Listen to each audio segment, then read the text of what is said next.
Remember when you were a kid and couldn't decide between two awesome presents? That's Caitlin Clark right now, but the stakes are way higher. The WNBA's offer isn't just a contract, it's a piece of the pie. Yep. We've all faced big decisions, but this one's on another level. It's like she's probably going to make more money overseas in EuroLeague than she did during this WNBA season. But with all of the drama currently surrounding the WNBA, on top of the low-paying salaries, some of these players are questioning if they'll even return. With the WNBA season ending for many teams, there are already so many players heading overseas to play during the off-season. It's not just about money, it's about legacy, impact, and the future of women's basketball. Let's talk about what you'd do in Clark's shoes. You know what's crazy? European teams are throwing money at WNBA players like it's raining cash. We're talking serious dough here, not just a few extra bucks. These overseas clubs are waving stacks of cash that make WNBA salaries look like pocket change. Let's break it down. European teams can offer so much because they've got different financial structures. They're often backed by big corporations or even entire countries. Plus, women's basketball is huge over there. Fans pack the arenas, merch flies off the shelves, and TV deals are worth big bucks. But here's the kicker. The WNBA can't even come close to matching these salaries, not even in the same ballpark. We're talking about European teams offering millions. So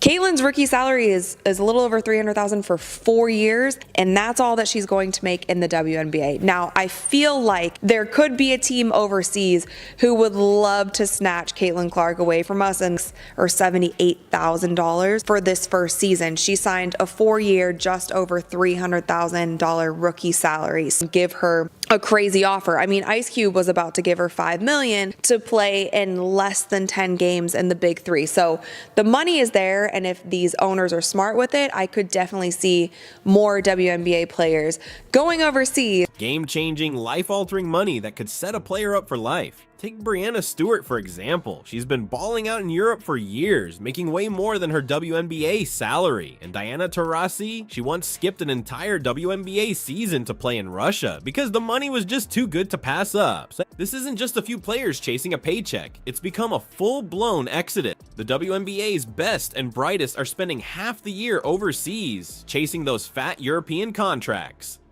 When we look at the numbers, I'll just do like a really quick scenario for you. When we look at the numbers and when we look at what the WNBA has earned over the past years and the entirety of the WNBA, the numbers actually make sense. There has been so much discussion about the discrepancy between the WNBA salary and the NBA salary because, as we all know, NBA players make millions and millions of dollars. Actually not that unfair what the players are paid. Now, that might all change because of this season, but in the past, the only on-record revenue that I could find of the WNBA is $60 million. And can you blame them? When you're talking about the difference between making ends meet and setting yourself up for life, it's hard to say no. The WNBA is worried, and for good reason. They're losing their star power for half the season. Imagine if LeBron or Steph only played half the NBA season because they were off making bank in China. That's basically what's happening in the WNBA. But those numbers were never confirmed. I cannot find a source that confirms those numbers. The only ones I can is $60 million. Now, there has been rumors, there has been reports, there has been many things that say that the WNBA was projected to make $180 to $200 million in revenue for the 2023. Now, the NBA in 2022 made around $10 billion in revenue. So if you do the math there, that is about 166 times the amount of money that the WNBA makes. Now, Caitlin Clark's in the mix, and you won't believe what they're offering her. We're talking about numbers that'll make your head spin.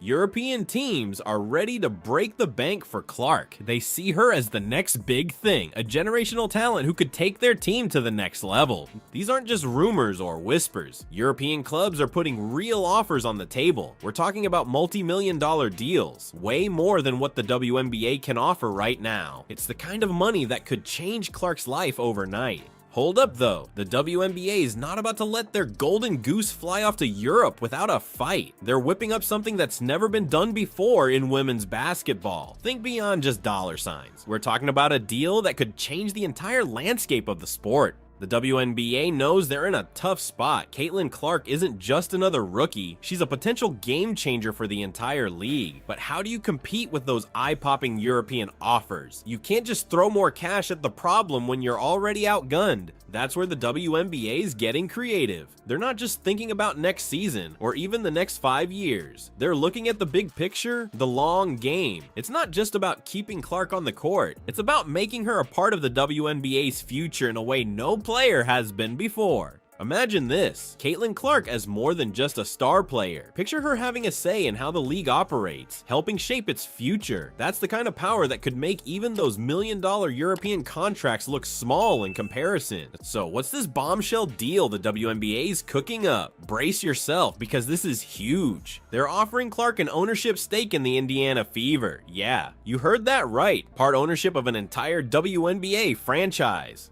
This isn't just unprecedented, it's a total game changer.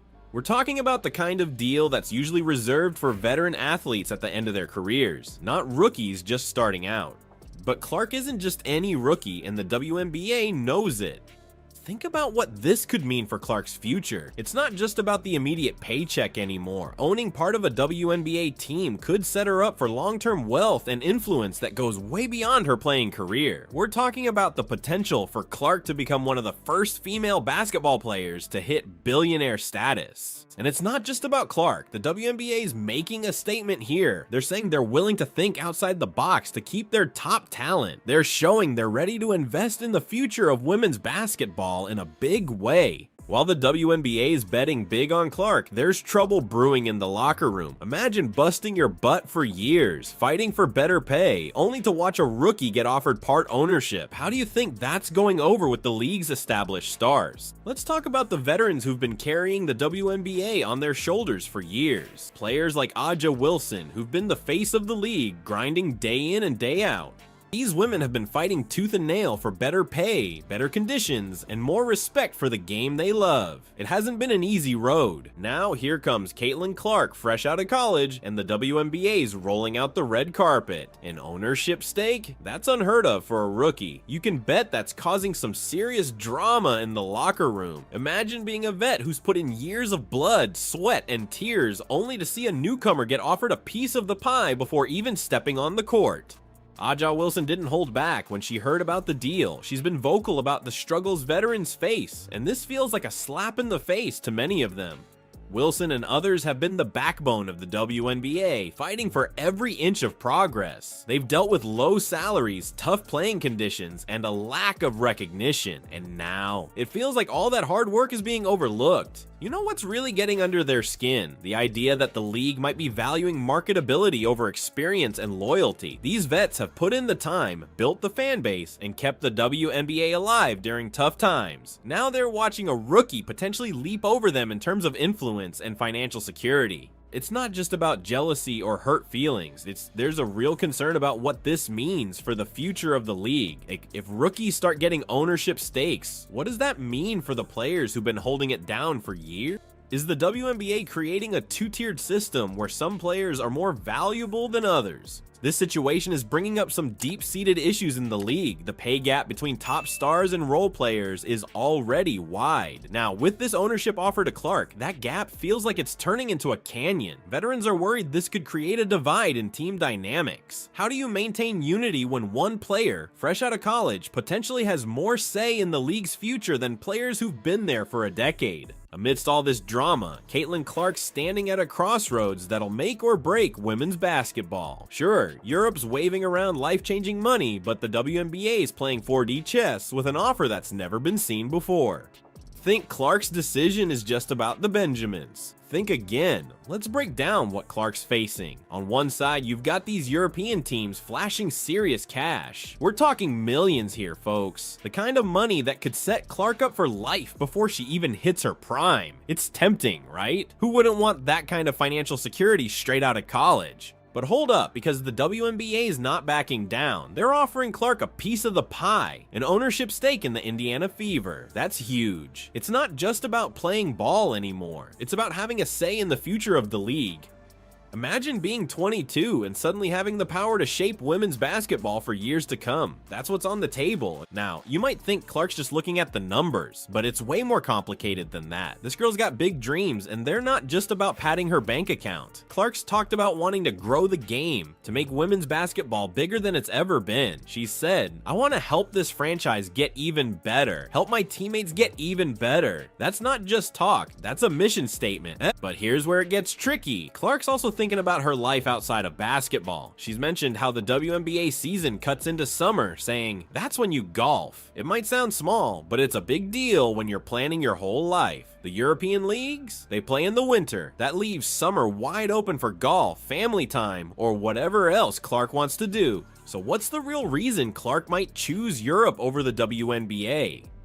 It's not just about the money or the ownership stake, it's about control. In Europe, Clark could potentially have more say over her schedule, more time for her personal life, and still make bank. The WNBA is offering long-term influence, but Europe's offering freedom right now. So here we are, watching Caitlin make a decision that could change women's basketball forever. It's not just about her career, it's about the future of the entire game. Imagine being in her shoes. Would you take the European cash and run, or bet on yourself in the WNBA? It's not an easy choice. Clark's got the power to reshape how we see women's sports.